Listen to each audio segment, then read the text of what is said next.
अध्यक्ष महोदय, इस विधानसभा के सामने हूबहू सी दिखता हुआ फ्रंट एलिवेशन लोक भवन का है। मुझे याद है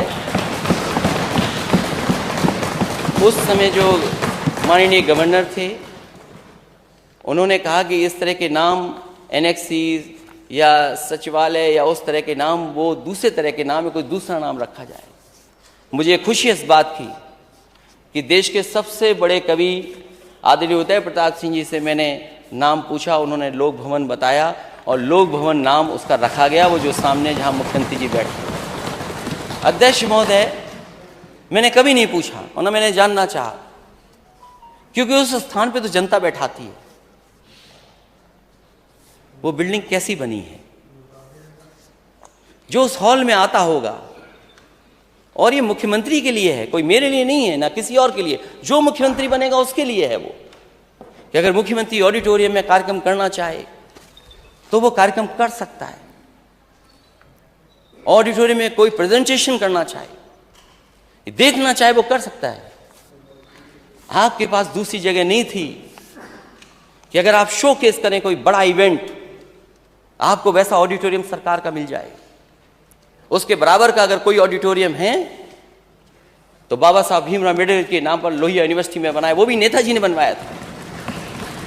और ये लोक भवन वाला, और मैं तो कहता हूं नेता सदन को, हम तो 4 साल आने नहीं है, आपके ये बदला बदली हो सकती है, हम तो आने ही नहीं है। मान लीजिए 4 साल, 27 में चुनाव होगा, कम से कम JPNIC का ऑडिटोरियम तो बना देते।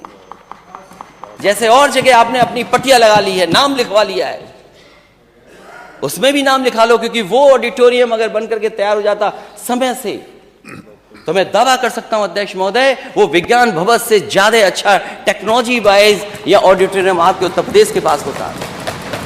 अगर वहां पर इन्वेस्टमेंट मीट करते तो लगता उनको भी, जो इन्वेस्टर्स आते, कि क्या जगह पर बैठे हैं वो लोग।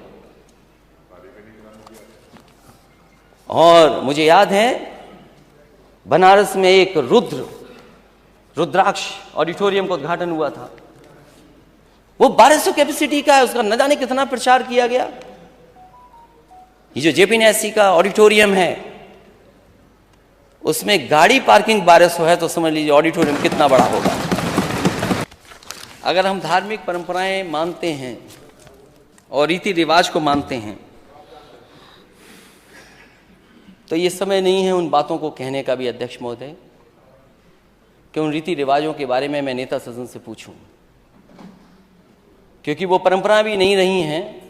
अगर किसी व्यक्ति को सम्मान दें, उसको लेकर के कहा जाए, जो बात नेता सदन की तरफ से आई थी, नेता सदन ने यही कहा था, वो एग्जैक्ट मुझे नहीं पता जो क्या कहा था आपने।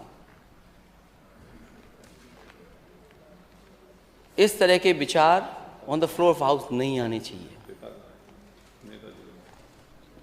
क्योंकि अगर किसी के पिता के बारे में कोई बोलेगा तो स्वाभाविक है दूसरा भी किसी के पिता के बारे में बोलेगा। अगर आप परंपराओं पे चलना चाहते हैं तो ये परंपरा आपको छोड़नी होगी, क्योंकि अगर परंपराओं पे ही बात होगी तो हो सकता है आपने भी बहुत सी रीति रिवाज नहीं मानी, वो ठीक नहीं लगेगा मैं कहूं, क्योंकि ऐसी शिक्षा मुझे नेताजी ने नहीं दी। और मैं मिलिट्री स्कूल में पढ़ा हूं, मिलिट्री स्कूल में ना, लेकिन अब फिर भी नेता अध्यक्ष महोदय फिर भी वो मन नहीं मान रहा है। कोई आवश्यक, बहुत बोलना आवश्यक हो तो बोलिए। इसलिए बहुत अध्यक्ष महोदय, ये जो बजट है, ये केवल मैंने जो तस्वीर दिखाई थी, MOU हवा में है, MOU हवा में है, और जो आप ग्रोथ रेट पाना चाहते $1 ट्रिलियन इकोनॉमी की, वो हवा में।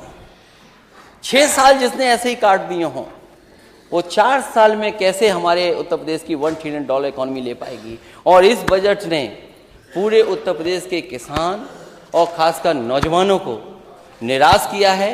और जो बड़े बड़े मेले लगे हैं, इन मेलों में जो आए हुए उद्योगपति हैं, आपके बजट से कोई प्रभावित होने वाला नहीं है। और जो सबसे महत्वपूर्ण सेक्टर है MSME, जिसमें जान फूकनी थी। आप बड़े उद्योग ला रहे हैं, लेकिन एमएसएमई कितने बंद हो रहे हैं, उस दिशा में सरकार ने कोई काम नहीं किया। ये बजट दिशाहीन है। ये बजट उत्तर प्रदेश को $1 ट्रिलियन इकोनॉमी की तरफ नहीं ले जा सकता।